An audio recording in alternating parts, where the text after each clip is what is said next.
Good evening and welcome to Plain Talk. My name is Christopher Ram. Thank you very much for joining me on this program for the next hour as I discuss with a young man, a budding lawyer, student at the University of Guyana, some of the youth's perspective to what is taking place in Guyana.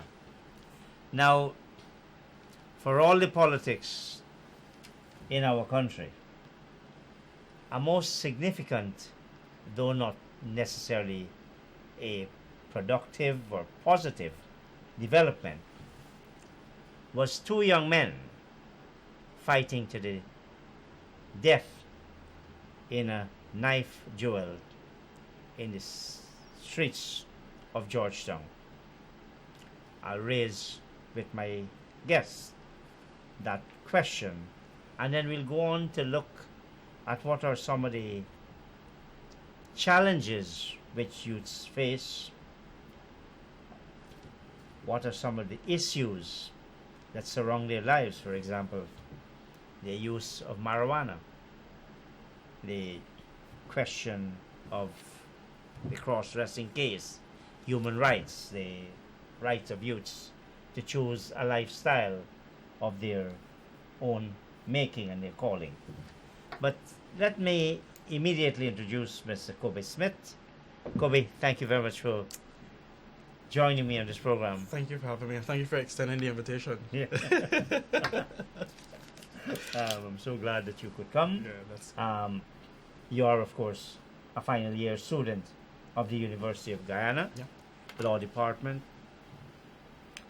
And I know I said we'll look at this issue of the two young men. How is studying law? What's in it for you? So thank you for having me, Koby Smith, student at law. Law is a journey, and in all journeys there are highs and lows, but it comes back to what your purpose is, and the basic That's purpose. a very deep question. What your purpose is? What's What's your purpose? Good. So it's twofolded. The basic purpose is to dedicate this journey and this degree to my mother. She lost her battle to cancer 3 years ago. Oh wow! Her dream was to see me become a lawyer. Sadly, she would not see me graduate and see me move on to be admitted. She'll be looking down. No worry. Yeah, I know. So that's fundamental in memory of her. But I am a human rights activist, president of the Youth Advocacy Movement of the GRPA, Guyana Responsible Parenthood Association, which is the number one provider in this country of sexual and reproductive health services in Guyana. So I intend to use this law degree as a way of complementing my human rights advocacy, which is not limited to local communities, but regionally and internationally. So human rights is one of the ways I want to use this degree. There have been lots of challenges facing our country recently. The one is not hearing, and one is not hearing from the law department. You have, of course, a University of Guyana Law Society. Yeah. Of students, but you also have a department of law. Yeah. Do you think that the legal fraternity, the student body, and the academia, you think it does enough to engage the public on legal issues? So I think that everybody has a choice to choose to decide how they want to engage, and I think that even though some persons in our law department are not prone to engage publicly or write letters to the editor on a lot of constitutional issues that's taking place, and you would expect law students to have have big voices in the issues. That's one side of it, but I think the system of the University of Guyana and the system of the law department, where you have a situation where the top 25 goes on to HWLS, the Hugh Wooding Law School, that system does not facilitate time for persons to engage publicly or come and play and talk and all of that. Persons want to go to Well, class. you can do it. Yeah.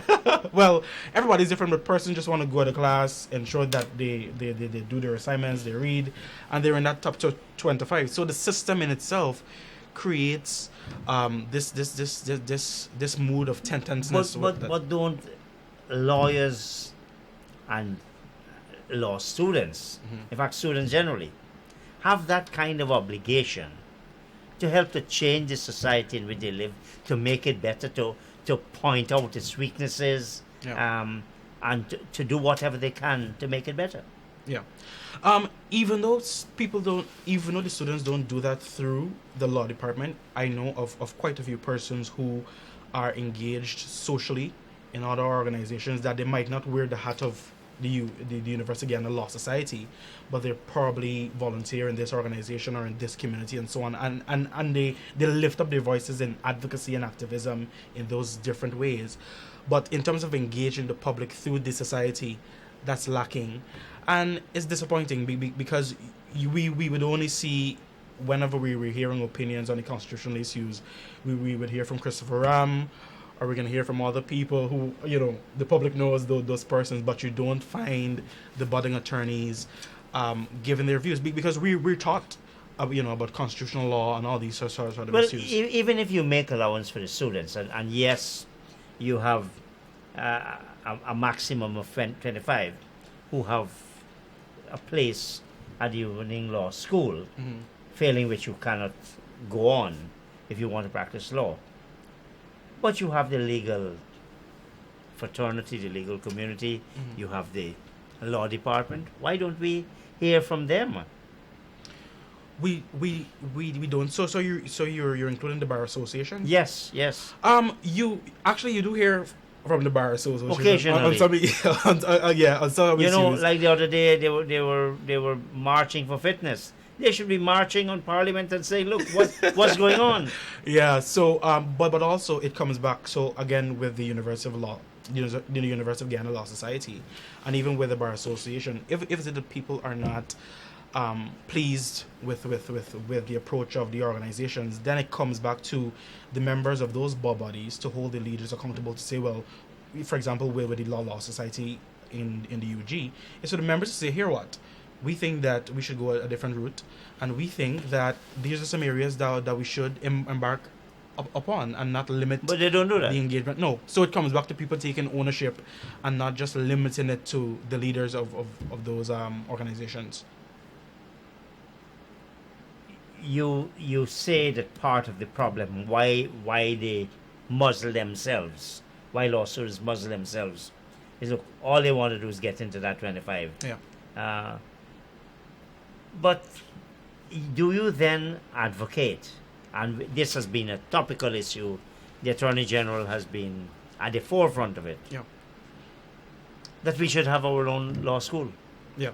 So I am a proponent and I am a supporter of a law school, and I want to say that this is not just an issue for a law school. It's an economic issue. It's a family issue, because only it's an issue of the haves and the have-nots. Because if it is that you don't, you could even place in the top 25. You could be in the top 25, but there are multiple instances where you're in the top 25, but you have to give up your space because your family, number one, you don't have the resources. So it comes back to finding an alternative to say, locally, are we going to do a feasibility study to say whether it's feasible to have a law school? No, and also, are we going to ask the government of Guyana to contribute to the law school? Because part of the issue of why Guyanese students pay more than another national is because our government does not contribute. So even if we're saying that we don't want a law school in Guyana, then aren't we going to ask the government to say, hi guys, we have students who would like to go, and as a way of extending this 25, let's contribute. And I know that in our society presently we prioritize issues in the economy based on, I don't know, whatever, but I don't think that this issue our students' issues are at the forefront, but I'm really glad that now, there's a scholarship program for persons to go on. But if you want to continue a relationship with the Hugh Winning Law School, then you should contribute to alleviate the burdens of the students. But let's spend a moment some more on the on a local law school. Good. You're exposed to the level of teaching, the availability of proficient lecturers Yeah. at the law department of the University of Guyana. Yeah. Is there a surplus of persons willing to come and teach law at the University of Guyana?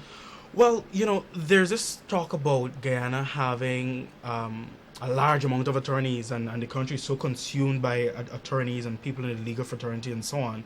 And yes, of course, in our department, you have a lot of persons like yourself who lecture part-time. You're not full-time.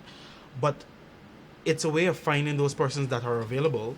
Because I'm sure you have judges, justices, and even attorneys who have the experience, who can give time, not full-time, because I don't think that courses there would require a lecturer to be there Monday to Friday from 8 to 5.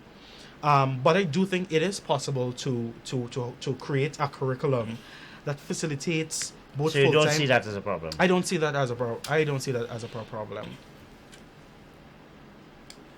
I want to take you back to a question. You said this organization you belong to, the Planned Parenthood. Good. The religious right tends to demonize that group as killing of babies, birth control, and abortion. Yeah. Is that a fair description of that organization?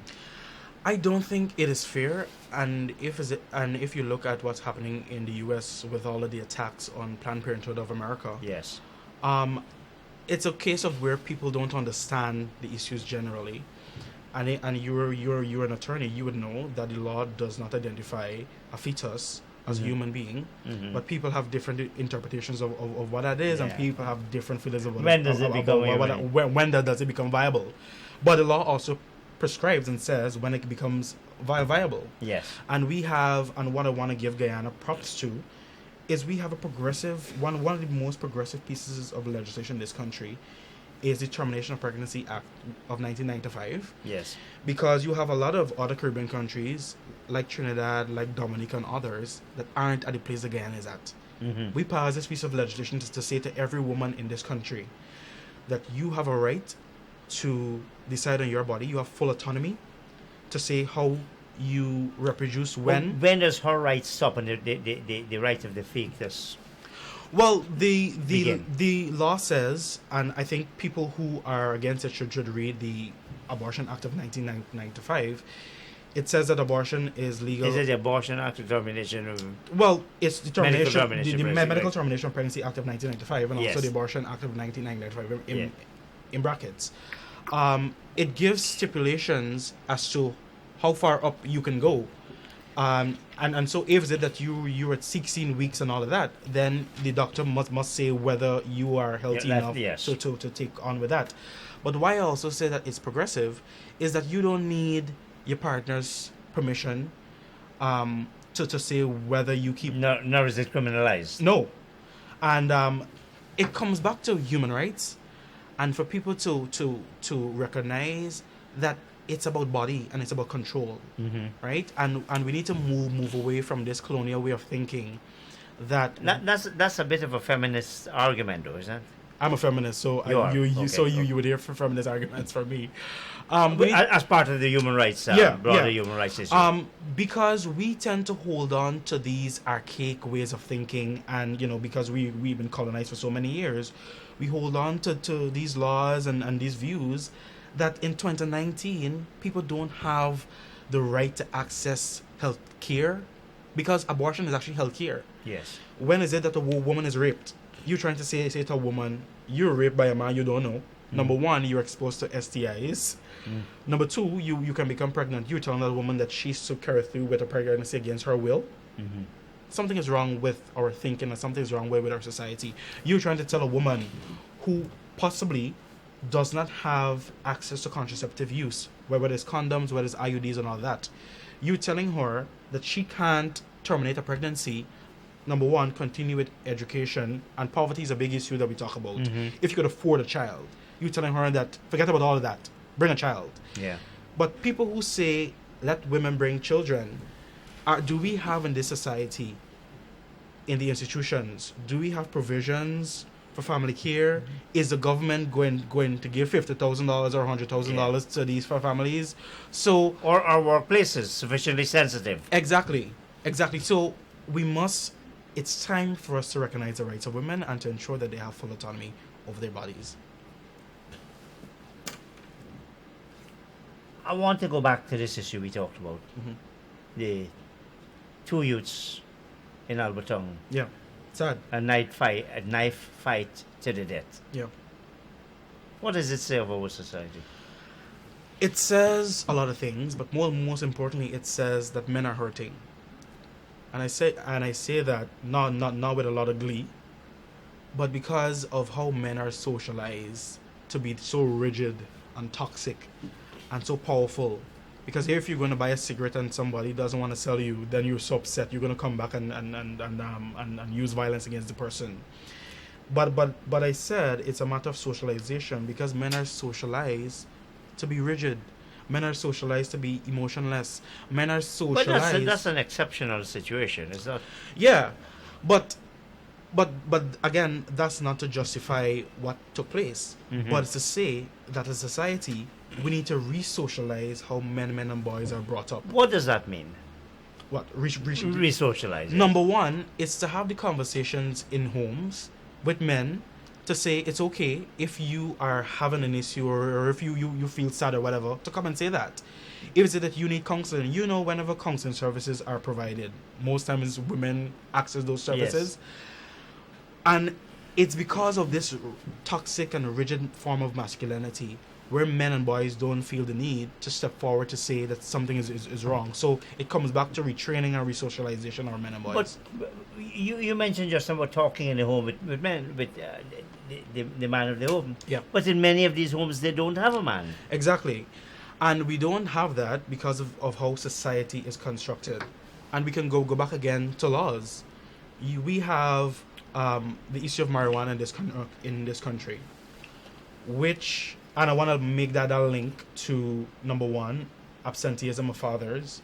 I want to also make that link to say that young men of African descent are disproportionately affected by the law against marijuana use. Because if you were to read the newspapers, and if you were to see what's reported about who is being charged and who's convicted, and even if you were to go to Camp Street and do a survey, almost 60% of the persons there who are convicted of marijuana use are black men.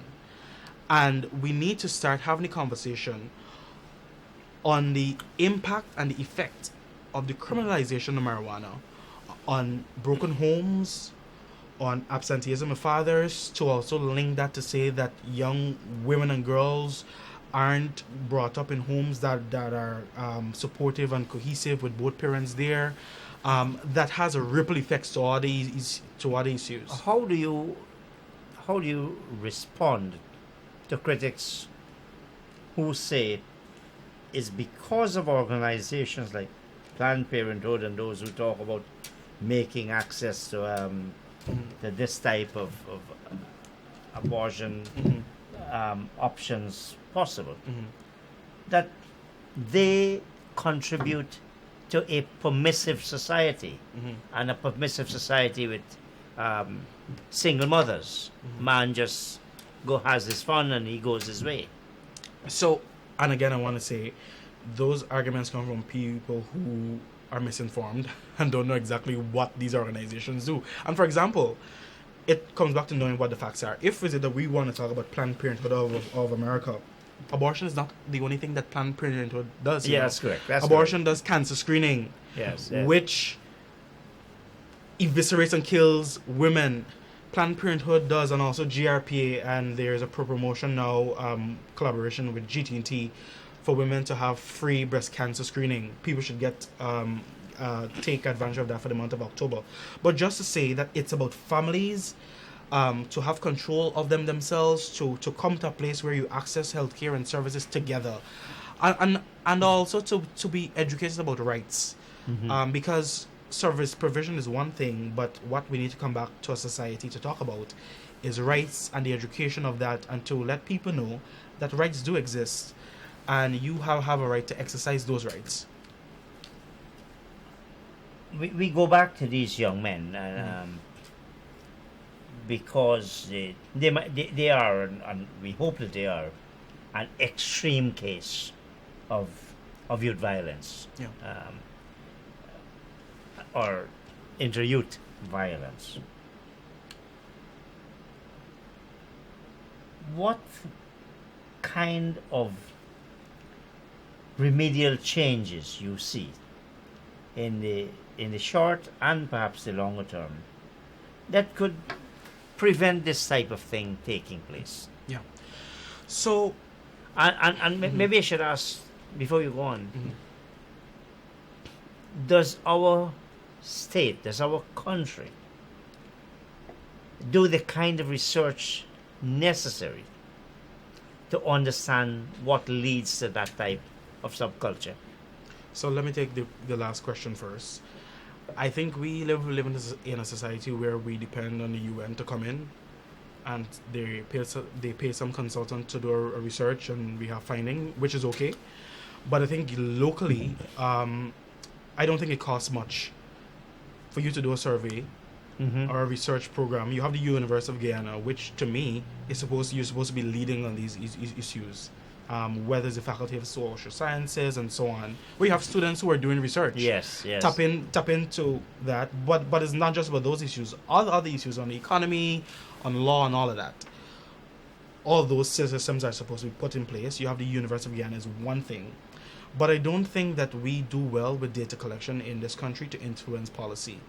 The only way we do it well, again, is when we have outside intervention come in to say, well, this is your society and this is what we find from the outside, to guide your policy.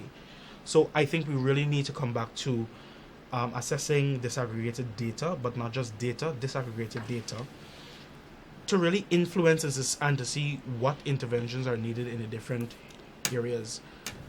Whenever you hear about data collection, and statistical accumulation of statistics, the main bodies are probably the Bank of Guyana and the Stats Bureau. Yeah. And do you think, well, I think you could discount the Bank of Guyana. They don't get involved in that kind of social type of statistics. But do you think the government and the University of Guyana, for example, maybe do any work, let alone sufficient work, on that type of data collection, which will lead to data analysis, which will probably lead to some solutions? Yeah. So let me talk about the Bureau of Stats. We had a census, I think it was 2012. Yes. I think so. If I can recall clearly, we took like 2 years to get the results Yes, about that yes, census. yes. And in 2 years... You do recall quite correctly. But I don't think that... I mean, one can argue that the demographics in the country changed over 2 years. Not drastically, but it did change. So by the time you did a research in 2012, it changed. But I don't think... Even though we want to say the census is just to say that, okay, we have 750,000 people, it's not just about that. No, it's much bigger than that. It's much more. But I think that's a way to start to say what communities we have, what are their needs. We have a migrant community now. How do we intervene with them and all of that? So I don't think that we do it sufficiently, but I think we need to start prioritizing. Do we do it at all? Well, we do it, for example, with the census, yes, and even with the which is an international requirement, in fact. Exactly. But even with the University of Guyana, I know that they do, but not sufficiently, and not for these pressing issues. Especially with youth violence and crime and all of that, we're supposed to have it out there to be able to guide policies and interventions. Because, it just boggles your mind that almost every day you open the newspapers, a woman is doused with acid in her face. She's stabbed. She's shot up. with a gun or something like that.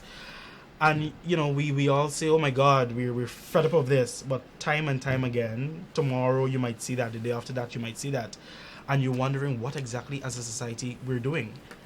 And if it is that we are doing something, then probably we need to reassess if that's working. The question of marijuana. Mm-hmm. There is talk. This government at one stage had, and one member of parliament for the government side has been a keen advocate for the decriminalization. Legalization? Well, they draw a distinction between the legalization and decriminalization.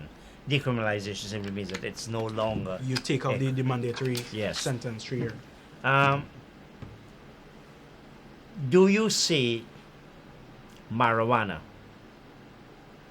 as a harmless type of social pastime, or does it contribute to the kind of criminal violence in its extreme form that we've seen? So again, we need to go to what the research says, and the research says that this substance is harmless, but it also contributes to they have medical uses and so on for it. So I think we need to, because culturally we've been socialized through our laws and so on to think that because it's there, it's terrible. And I think people's perception against marijuana is there because you can go to prison for 3 years. I think we need to look at what the for research, a little spliff. Exactly. I think we need to, and then we don't even talk about this. Imagine you going to sentence somebody for 3 years to further overpopulate. Well, not Camp Street. Do they still have people at Camp Street? Yes, they do. They do to further overpopulate that facility, for 3 years. But also not just looking at the research, but looking at the countries where the legalization of marijuana has been successful, where it's actually a multi-billion-dollar aspect of the society, where you can then use the income from marijuana to, number one, invest in healthcare, invest in education, contribute to you within law school, build better roads and so on. That's a being about it. Invest some of the money into GPLs to ensure that we have stable and consistent electricity and all of that. So I think we need to have a cultural shift, but also to look at the countries where this thing has actually worked. You believe that there is sufficient medical evidence to conclude that marijuana use is harmless? Yeah. If you look at cases in Europe, and even if you look at North America, because North America has been a leader in the research on it, to show that in some cases where you have chronic diseases and infections and so on, it actually cures it. So I really do think that we need to start looking at the research and not just hold on to archaic and old laws that seek to restrict freedoms. But the evidence that marijuana cures serious illnesses is a little bit tenuous, isn't it? Yeah, but also you would know that findings from research could be struck down, argued against, but it's where you have multiple sources, the American CDC and so on, would have done extensive research on the medical uses of marijuana. And I think as a society we need to start reading and start to educate ourselves on the benefits of not just marijuana, but other other issues, but not just the medical use, but the impact of criminalizing someone for 3 years, just for I think it's 3 grams. Yeah. Right. Yeah. It's just unacceptable. So you believe it should be decriminalized And legalized, but I think we also need to make this distinction of what that is. Legalization could mean that this substance is controlled, where you probably have some sort of authority that gives licenses and all of that. You probably pay a fee to have your license and all of that. It needs to be controlled. Legalization doesn't mean that it's legalized today and you just have free for all a party with it. So you you're strongly in favor of the legalization. And decriminalization.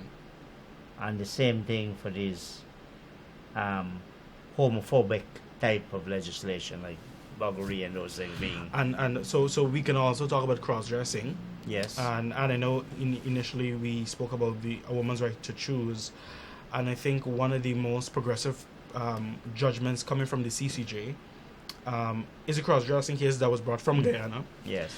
And I think people need to recognize or the history behind that, is that you had a Summary Jurisdiction Act that said that cross-dressing is illegal for improper purpose. Yes. But when this case went to the High Court, the CCJ even said that the then Chief Justice needed to explain and define what exactly improper purpose means. Yes. Because, for example, a man who's dressing as a woman could go to the magistrate's court, and it's where you had an instance of that, where a man was dressing as a woman and went to the Georgetown magistrate's court, and the magistrate did not allow that person to come in. That's correct. Yeah.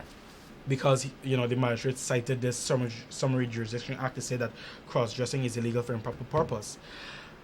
But any reasonable person would say, if a person is coming to the court to access justice, then how then that could be improper purpose? Yeah. I would think that improper purpose could be, number one, you cross-dressing to probably rob somebody.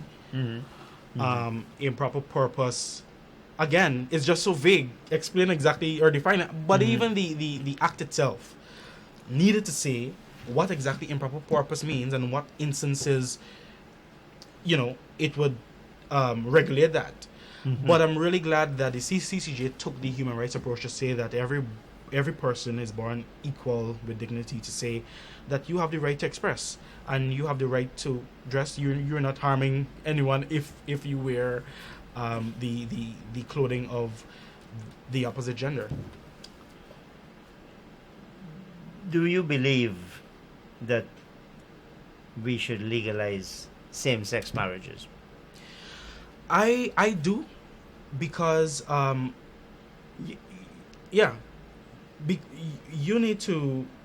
we need to look at it from, because even the Marriage Act of Guyana explains exactly what marriage is. Yes. And it says between a man and a woman. So you need to formulate legal arguments against that, because the legislation says that it's between a man and a man and a woman. That's correct. But with how societies are changing, and people do exist, and we cannot continue in 2019 to pretend as though people don't exist. People do exist, and people have a right to exist. And if it is that a man is saying, my preference is not female, my preference is male, then I don't think we as society should impose on that person's right to say, no, you are not allowed to marry. But to come back to that, I think the criticism of these issues are very selective, because and even with the religious arguments, we don't talk about the other sins of society. I mean, we're not supposed to be committing adultery and so on. We're not supposed to be having sex before marriage.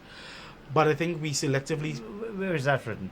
In the Bible. The Bible now. Yeah. But no, but that doesn't make the Bible doesn't pronounce the law for all purposes. Yeah, but I'm saying that the pushback against that has been what has historically been the sanctity of what marriage is supposed to be, and that's guided by the religious principles. On this question of legalization of marijuana, or comparing marijuana to the easy access to alcohol, and almost making a virtue of saying, look, I'm drinking this alcohol or that alcohol. You see I think one of the CPL, I believe the CPL itself, the El Dorado rum, sponsored by El Dorado. Should we be encouraging those types of things? And how do you, how does a youth, because you, as I said, this is a youth's perspective. What's your view of alcohol versus marijuana? So let me say that we have this culture in society to blame these material objects, and I want to call them material objects because they don't live. Yeah. This bottle of water is not human, and if a man overuses alcohol, Mm-hmm. he said, "Oh, geez, the alcohol is a problem." Yeah. But I think we need to take responsibility to the person, because you know what your limit is, Yes. and you know what your limit is, but you still exceed that limit. And it's not just about alcohol and marijuana. Also with the television and how we tell children, we need to read and so on. Of course, children should read. But when is it that we're going to say that these material objects are our enemies and they cause human destruction? I think we need to come back to take responsibility as humans, because we need to know our limits and we need to regulate them. The same thing with social media. We say that social media is such a big bad place and it's so dangerous and terrible and whatever. Yes, of course, but it's basically how you use it, right? But this question of alcohol Yeah. and young people and very young people Yeah. and the easy access to alcohol. Yeah. Surely, as a society, Yeah. if we're going to talk about marijuana being such a bad thing, and Yeah. for a couple joints you Yeah. get go to jail, Yeah. should we take a tougher position on alcohol? Well, again, I think that we should look at what the research says, and if it's that we want to compare alcohol to marijuana, the overuse of alcoholism is directly linked to gender-based violence in a lot of these communities in this country. The overuse of alcohol is also linked to reckless and dangerous driving in this country. But I want to see the research that says that the excessive use of marijuana is equally dangerous to alcohol. But again, I want to come back to regulation because I do think that we need to clamp down on the excessive use of alcohol. But there are multiple ways. Should we ban advertising on alcoholic products? Well, how do you respond to the people in this country that says, you know what, when it's Christmas time, I drink my little wine and so on. I don't overuse on alcohol. You're trying to restrict the right of those persons. What we should do is regulate to say that let's say that there's one particular beverage or one particular alcoholic beverage that's so overused. There's taxation. But what we also need to recognize is that these companies, I mean, you're a company lawyer, you know that these companies have corporate social responsibility. And I think that we need to start tapping into that. But it's hard to find Guyanese companies talking about corporate social responsibility. Banks DIH does it well. But I believe Banks DIH, I think, is one of our premier companies, no question about it. Yeah. But it's also an alcohol. Yeah. It's an alcohol. And, we talk about corporate social responsibility. Name me one company, and I know the answer is zero, in Guyana that has a corporate social responsibility committee. Zero. Or some of them probably name it some other thing different than if it's that important, why wouldn't you have it by that name? Yeah. Or in some companies they have public relations or marketing, and they use those departments to give back to societies and so on. But in terms of priority, where you're actually naming it and you have a committee head, and not only a committee, and you probably have an independent. It should be headed by an independent director. I think that's where we're going, but we as that's where the world is going. Corporate social responsibility now embedded in the laws of several countries. You mentioned Banks DIH. Of course, it's hard to mention Banks DIH and leave out DDL. These are very powerful lobby groups. They pay big taxes, and no Minister of Finance or anybody wants to rub them the wrong way. And quite frankly, their corporate social responsibility is zero. It's nice to say we have it and to show off and all of that, but where is the substance? And I believe you're a student of company law, so am I, and maybe we do need to have better corporate social responsibility. The whole question of some of these companies and how they deal with the environment. You go to some of these companies and we talk about somebody in the mining sector. Even these things here. We should not, as a country, we should not be tolerating this. Now, we have a policy at Raman McRae of recycling. This here is recycled. In other words, it's not single use and you dispose of it. I think we need to be careful. We're talking, Koby, we're talking about the environment. Look what happened with the recent spring tide. Yeah. It's serious. And what is your view on those who say that, look, fossil fuel is contributing to global warming, and therefore we should not be pursuing a petroleum-based economy? What's your view? So I know we've moved from corporate social responsibility. Yeah.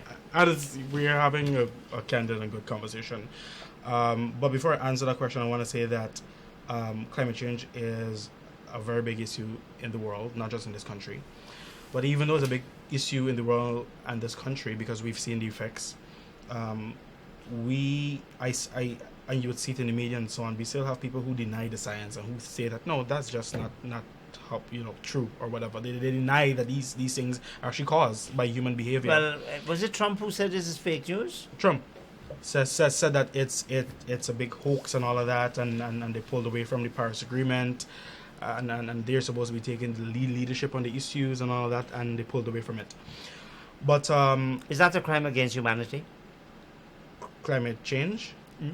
Those who like Bolsonaro from Brazil, yeah, who is tolerating the destruction of the Amazon basin, the Amazon rainforest, yeah, without any leadership to say that we need to intervene and so on. But to answer the question about the fossil fuel industry, I think my view is a bit unpopular, but I do think that we can explore the petroleum sector and use the proceeds from that petroleum sector in a sustainable way. We need more monies to invest in cleaner and cheaper energy. Presently, our economy, if we're to say tomorrow, if the government to say tomorrow, we need every household to have solar panels. Mm-hmm. I think the question is going to be, who's going to pay for that? Mm-hmm. And so I do think that the proceeds from that, I don't think that we should think about it in gloom, but I do know that, there are issues with contracts and all of that. But I'm thinking about how, in a sustainable and responsible way, we can use that to divert into clean energy and to ensure that communities are safe and secure and sustainable. Because those things cost monies. Well, what if someone were to say, well, let us go into coal, continue coal mining because we want to earn enough for renewable energy? Well, in terms of the market for coal mining, and to compare I use that as an example. Yeah, but I don't think that people would choose that over. But why would people choose? Why would people choose, say, air travel? Yeah, that really has a serious carbon footprint. Yeah. When you know that, look, and the British royalty got itself into hot water. Yeah. Because that is what it does. Should we, like what Miss Thunberg did for the powerful young woman? Should we start saying, look, we got to change the ways of this world? Yeah. And as she said at the United Nations, how dare you take my future away from me. Isn't that what we're doing by pursuing this kind of unregulated, uncontrolled exploitation Yeah. of these resources? You're a young man. What kind of future? Society that you're living. What kind of society?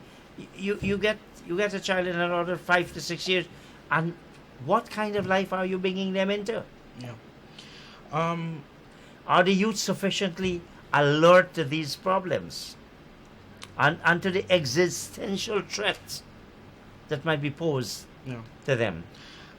I don't think it's just a matter for youths to be aware. I think generally people aren't educated on what the threats are and what the impact of those threats could bring. So I think we really need... By now, if they don't know, I Yeah. don't know when they're going to know. But I know some people, if you ask them, some people don't know why is it that the other day the entire, I think was the Pericostalling, Yes, the water came in and so on. Yeah. If you ask people why, people say, I don't know, the high tide is just come. And we just always get high tide. Yeah, but then if you were to ask them, why for the past couple of consecutive years, you had Hurricane Dorian, you had Maria, you had Irma, and you will have more. You might have a Rama or Christopher soon. But to say that those things will come, let's not be blinded to say that Dorian is only in 2019. There'll be more. Because the temperature of oceans will rise and so on, and it's just for us to again find innovative ways to limit and restrict behaviors that can contribute to climate change. As we talk about climate change and Greta Thunberg, the international display among youths supported by adults. The activities in those countries pass almost unnoticed in Guyana. What kind of society are we? What type of activities you're... They Friday protest and for the environment. Oh, so we did have a very small, but again, and I was saying this a few weeks ago that when it comes to protests in this country, we don't see large crowds. I think the biggest protest that I've seen, over the past 3 years was the protest the parking meter, and if you look at the persons who were in that, it was middle income people and so on. Bourgeois. Because usually, because usually that class of people don't come out to to march. So I think it's when the issue really hit home. But when do we want? When are we going to face up to the reality that look, what happened at Parika, what happened at the Georgetown Sabrok selling? Yeah. Those are real things. When are we going to wake up to those? Probably Those are consequences of climate change. And shouldn't the youths be shouldn't your generation be taking the lead on this?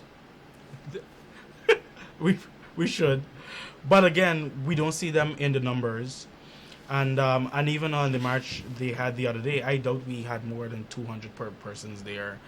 I think you're absolutely certain we did not. We did not, but I just think that people have different interests. And it's just sad that when it comes to those issues, we don't come out and we don't ask the action. What is this different interest? Well, for example, and is it an excuse for copping out? Well, I don't want to call it an excuse, but I think we need to be cognizant and we also need to be a bit considerate. Because, for example, I think that march was on a weekday. Mm-hmm. Are you going to ask somebody who works, or is your workplace with Rama McCrae, if they had a climate walk? If 5 of your staff say, Mr. Ram, we want to go under this march for 2 hours, would you, as an employer, close off for the afternoon and say, yes, let's all go? I think I would. Do you think you would? I think I would. Do you think that other businesses in this country would doubt it. do so? And I say because I myself was a student leader, I love to protest. Yeah. I think society, that's what brings things out. That's how you change society. Yeah. Yeah, but also, even if you don't want to march, there are other ways that you could do that. You can write to the, in the newspapers. You have social media and all that. So if it's that you don't have the time to come out at 12 o'clock or 1 o'clock in the afternoon, there are other ways that you can participate. It doesn't have to be limited to going on the road to march. The students at UG haven't done much in this regard either, have No, they? today there was a University Ghana Student Society's elections for president and the executive. And when they show the results, you would see you won't have more than 1,000 persons voting at a campus that has around 7,000 registered persons. Yeah, and I think this year, the amount of persons that were admitted was the largest in the history. So it comes back to our students actually civically engaged at UG, but also nationally. Are young people civically engaged? I think we need to ask ourselves that question, if they are, and if not, why? Mm-hmm. Have you gone through that iterative process Of asking if why? they are and if they're not? Yes. So I've done so not at a national level, but at UG, because I've asked some friends today, because I supported a candidate on campus, and I said, let's vote for this guy. And one colleague in particular said, I ain't interested because they ain't doing anything for me, and everything is the same. And that sort of message is translated and is reflected to nationally, where young people are disillusioned, disengaged from the process, because they don't feel that their needs are met or their concerns are heard and all of that. So it's not just a level of the UG, but I think that's a reflection of young people generally, how they see the process of civic engagement. Let us say, and I think it would be fair to say that we're not unique in that situation where our youths seem more than blasé and about taking part in these issues. But surely we must rank among some of the worst as well. If you think of what they do. Yeah.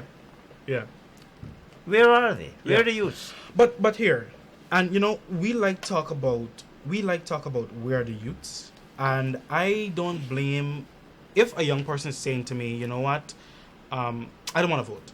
Mm-hmm. Like how my colleague said today, with the UGSS elections, he doesn't want to vote. I understand that you have a right to vote, and you also have a right not to vote. Mm-hmm. And if it is that you think that your vote doesn't matter and all of that, I know there's a lot of narrative to say, oh yeah, if you don't vote, then you vote because yes. yeah. But then what do you say to people that constantly participate in these processes but they don't see the outcomes that they want? Like, for example, you might vote for a candidate at UGSS that said they're going to do 10,000 things. You want AC in these classrooms. And actually now you see in the big rooms, you have ACs, you have garbage bins. And even for the law... What we don't have adequately is dusters for lecturers, dusters a job. Exactly. But for example, with UGLS, the Law Society, where you would have to wait like 4 months or 3 months for your grades because, number one, it got to be marked. It's at UG, then I gotta go to UB Barbados, then I gotta come back, and then you're gonna ask persons to vote, and they're gonna want to know, if you're running, they say, Ram, what are you doing? Mm-hmm. How are we gonna get these grades in a matter of 2 weeks? So it's all about us being strategic and being honest about the promises that we're making, and I don't think at UG people are being honest about what you could do, because you're gonna come in at a place like UG where the system is so bureaucratic. Some of the things you can't do by yourself. You need collaboration with the administration, you need support from the private sector and all of that. So if it's that you're not going to be honest with your promises, then don't make the promises just to students, because students are not foolish. There was a time when UG produced some real hotheads. I think they still do. No name, but those names aren't. I mean, you had persons in UG who took on the government. You don't see that kind of thing happening now. Taking on, not taking on the government, but not even taking up issues. Times have changed. Times have changed. And then what? So change for what? For the worse? No, but again, and like for example, people are more interested. Listen, people want, for example, with the UUG, people want to ensure that they come to class, they get a good grade, they graduate. People want to ensure nationally they have a job, they make their money, they provide food at the table, and they go home. That's where we are in society, and quite frankly, I don't blame people for surviving. Because what do you say? You subscribe to that theory? What? No, I'm here tonight. But I don't know this is such an act of courage to appear on Blade. Well, maybe with the courage. It is an act of courage because everybody would come. But I'm saying, I don't blame people for just surviving. Because you're not going to find everybody coming to be public and all of that. But Koby, let me ask you this. Do you think youths challenge their so-called leaders at the student union level, at the university level, at the level of the government, at the level of the opposition?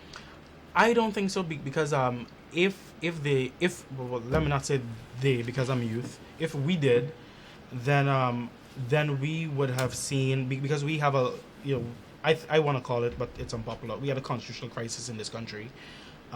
People have had, their different legal rights. You have a right to approach the courts or whatever.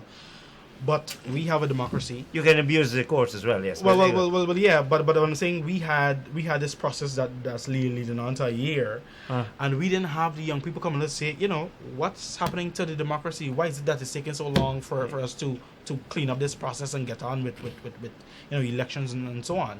We haven't seen that. I mean, 1 or 2 persons would have posted on Facebook, but we didn't see that demand publicly to say, well, on both sides.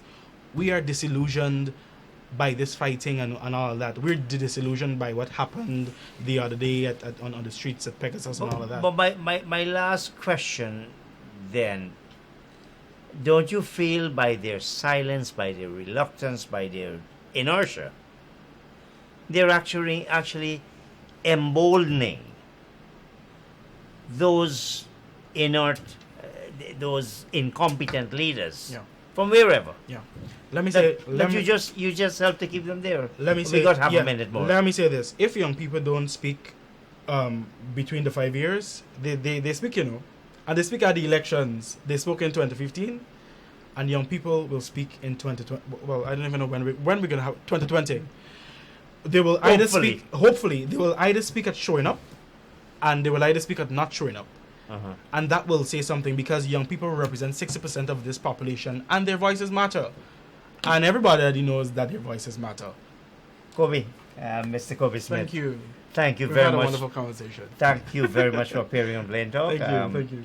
It's been good chatting with you. I hope I'll return. You will return, that you will bring more colleagues. Some of your friends from the third year at the university.